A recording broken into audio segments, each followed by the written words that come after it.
Hi, I am Tony Russo from On Deathcare, and this is The Rest, your weekly rundown of news from around the funeral industry. I've got a ton of stuff to talk to you about this week. In fact, I have more to talk to you about than I have time to talk about it. So what I started doing last week was publishing on Wednesday a blog post that I call Beyond the Rest, your weekly Deathcare news roundup. Now, this is available only to subscribers, paid or not, but you have to get it in your email box. I don't publish it on the website. So if you'd like to make sure you don't miss any stories, go to ondeathcare.com and subscribe. You can subscribe at any level from 0 to more than 0. And if you are a subscriber, I will send you this email Wednesday, which is a bulleted link post, I guess, to all of the stories and more that I'm going over today. Pretty much any story about funeral service that I got my hands on over the course of the week will be out Wednesday morning in the inbox of subscribers. So again, please consider going to ondeathcare.com to subscribe. Now, before we get into it, I do want to thank my paid subscribers who make all of this possible. Thank you for your support, and let's get into it. So back on August 4th, I got an email from a person who wished to remain anonymous, and the subject line was Chicago needs help. And this is a person who's been working in Chicago cemeteries for a long time, and they went on to describe deteriorating conditions that were bothering them. And they may or may not have been a problem, like legally or even ethically, but there were some aesthetic concerns that this person raised, and we are working to take a look into what we can do to help out there. But the reason it was interesting is because right after that, there started to be some more breaking news about body mishandling problems in the Chicagoland area. The first was that authorities are investigating South Chicago Chapel, a far south side funeral home, after officials discovered more than 50 decomposing bodies improperly stored in unrefrigerated and unsanitary conditions. The second one, which came to light for me this morning on August 10th as I'm recording this, was the Bohemian National Cemetery and Crematorium in Chicago, again, was shut down following allegations of improper storage. Now, in the first case, the place was completely shut down.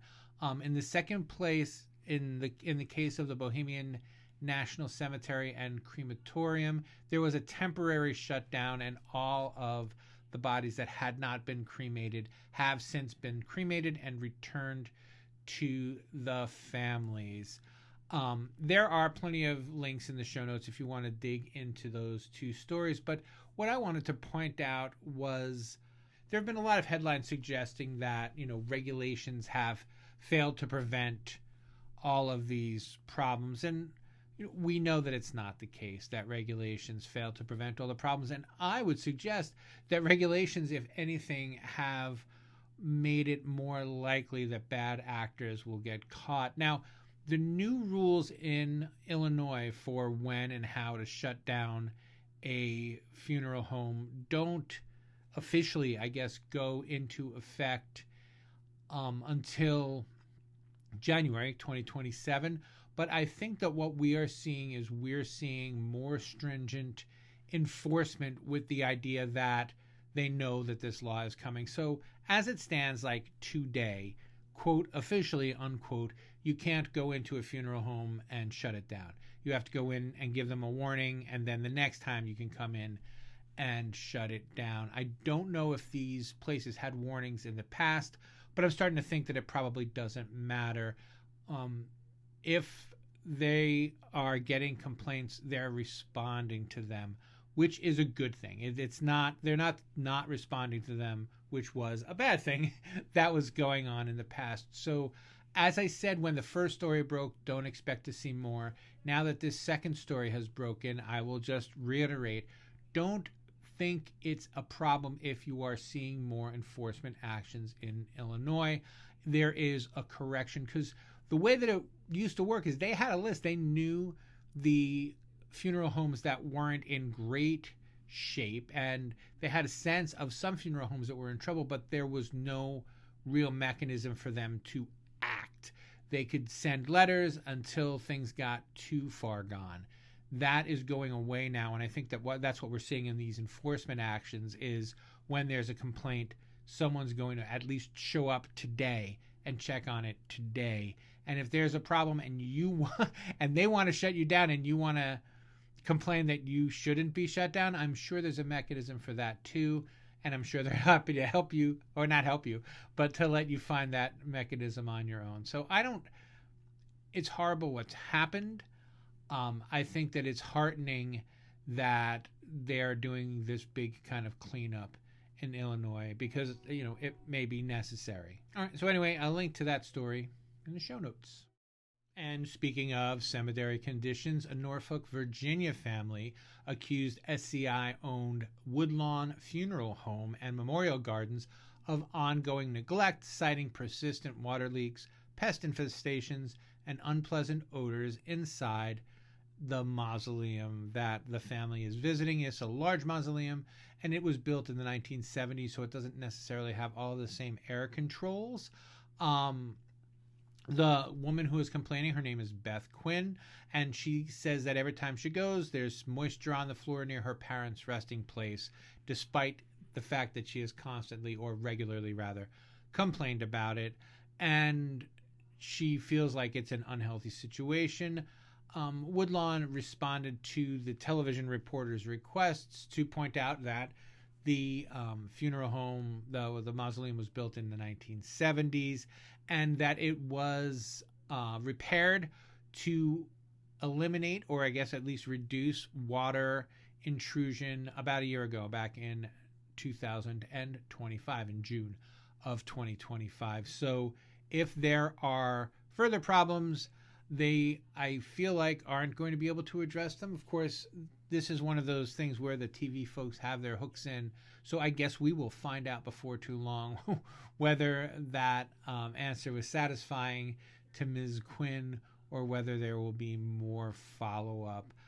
It's going to be interesting to see how, when you say that you've fixed up a mausoleum, then if there's genuinely no more you can do, that's an interesting problem. And I think that would be a fun feature. Maybe I will do one.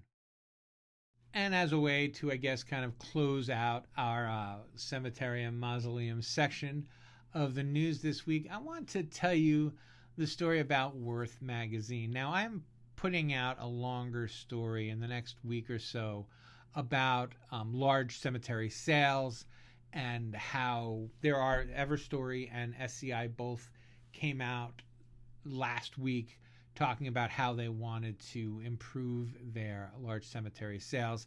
And in a coincidence that is no way a coincidence, there was a story in Worth magazine about the Frank E. Campbell, the funeral chapel, and its renovation in celebration of its 125th year. I think that's, God bless him, right? I don't know if I live to be 125, maybe I'll celebrate for 3 or 4 years after the fact.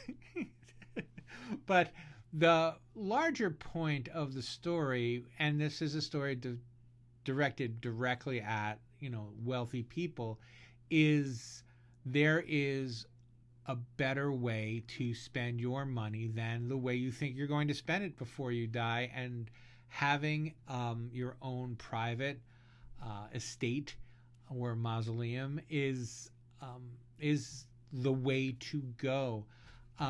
The headline says, the last part of the headline is William Villanova on legacy, privacy, and what outlasts wealth. And that what outlasts wealth is probably the pitch of the century for selling these mausoleums. I mean, Frankie Campbell is for the New York elites, the literal East Coast elites. And to think about their pitch, like, yes, you can have whatever you want, but can you have whatever you want after you're dead? Well, to a point you can. And I'm not going to spoil too much of my story because I've got some really cool things that I'm going to put into it. And if you are a subscriber, it will be in your inbox probably next Thursday, the whatever that is, the 20th. Either the 20th or the 27th. In the next 2 weeks, I'm going to have this story out, and I think is a really interesting take on large sales in cemeteries. But there's a link to this Worth story, which you absolutely should read. It is if it's not advertorial, it is borderline advertorial. It is very salesy. But if you're interested in thinking about how to sell mausoleums effectively, I think there are some great keys in there for you. So take a look at that. Link in the show notes. So my notes on this story are listed under the heading. It says, "This is preposterous." Authorities discovered additional human remains at an illegally operated funeral home in New York that officials shuttered back in January. And I tried to follow the follow-up, and I couldn't find very much on it. WPIX in News 11 in New York is apparently still trying to follow up on it. But it seems as if when the police removed the bodies in this funeral home, they forgot to check the hearse. And so literally 8 months later, at the end of summer, they were pulling more bodies out of this funeral home. The reporting gives me the impression that there were 2, but it's also very clear in the reporting that they couldn't see very well what was going on. And of course, the police aren't going to say, oh yeah, well, we missed a couple bodies and we just went back to get them 8 months later. So we'll see if they have any luck following up on that. And there's a link to the show notes. So by the time you read this or hear this, you'll may be able to find out what happened. But it's just if there are any police listening, check the hearses. You know, when you're getting all of the bodies out of a funeral home, check the hearses, check all the places where a body could be, because there could be one there and you would hate to miss one for 9 months. And how, like, there must have been like genuinely an inventory where they're like, oh, well, where are these 2 bodies? And, maybe the person who is in trouble said, oh, those were in the hearse. How did you miss them? But anyway, it's, like I said, preposterous. And there's a link in the show notes. Alabama funeral director Wilkie Sherrod Friesen has publicly opposed the state Senate Bill 107, labeling the proposed legislation a tax on death. The bill would allow Alabama Board of Funeral Service to collect administrative fees from funeral homes for each service they arranged, along with raising various licensing costs. You should read this story. I'm under the impression that they're asking for something like $10 per service, but what Mr. Friesen does is he breaks down what that would really cost to families and what that really looks like. He goes into what the wage gap looks like in Alabama. He goes into what the costs in Alabama currently are, and he objects that the Alabama Board of Funeral Service needs to make more money. If they need to make more money, then they should get it as part of a tax bill instead of this end-around fee raise. Excuse me. So anyway, yeah, take a look at this story. The link is in the show notes. I think it makes an excellent argument. It's, if nothing else, it's a textbook. How do you address problems with the funeral service board when you have to do it publicly? So link in the show notes. And in other Alabama news, Dale County officials have established a formal indigent burial policy to standardize final disposition services for deceased residents who lacked financial resources, insurance, or available relatives to cover end-of-life costs. And this is interesting because it does tie directly back to Mr. Friesen's article, which addresses this very problem when it is incumbent upon a person to pay for this final service, and certainly not that it's not worth it, but the pressure makes people feel like it's the funeral directors who are kind of forcing this issue when it doesn't necessarily have to be. And when families can't afford to pay for a funeral, there's always, this kind of worry, bad enough to not be able to bury your grandmother, but then to feel like you somehow are less of a person for not being able to afford a funeral. And these are just some of the issues that are covered in this. But I'm also very interested in indigent rules in general. I think that they can reveal a lot about a society.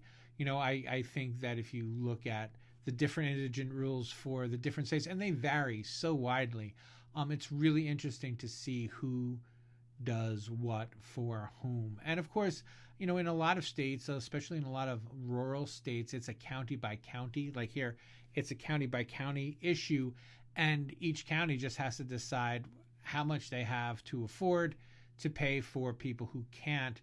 And of course, since it is, a poor county versus rich county kind of proposition, the poorer the county, the less they can afford to bury their indigents, and also the more indigents they're likely to have. So anyway, there's a link to this story in the show notes.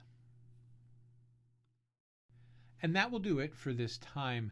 The rest has been an On Deathcare production. It was written, edited, videoed, transmogrified, all the stuff by me, having a blast doing it. Thank you so much for taking the time to hang out with me for these half hour, 20 minutes or so.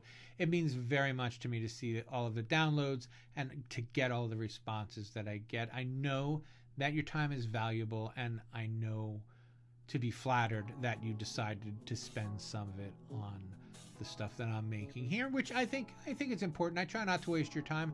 I hope I'm not wasting your time. If you feel like I am, please let me know. Send me an email. You can reach me at bytonyrusso@gmail.com. That is bytonyrusso@gmail.com. And as always, thank you again and again and always and over to my paid subscribers who make it possible for me to make this show and who give me the incentive to continue to try to do a better job and to try to put out as much as I can to earn the time and attention and money that many of you have given me. So thank you for that. I hope I'm doing a good job. If I'm not, like I said, let me know. And we will check in with you again next time.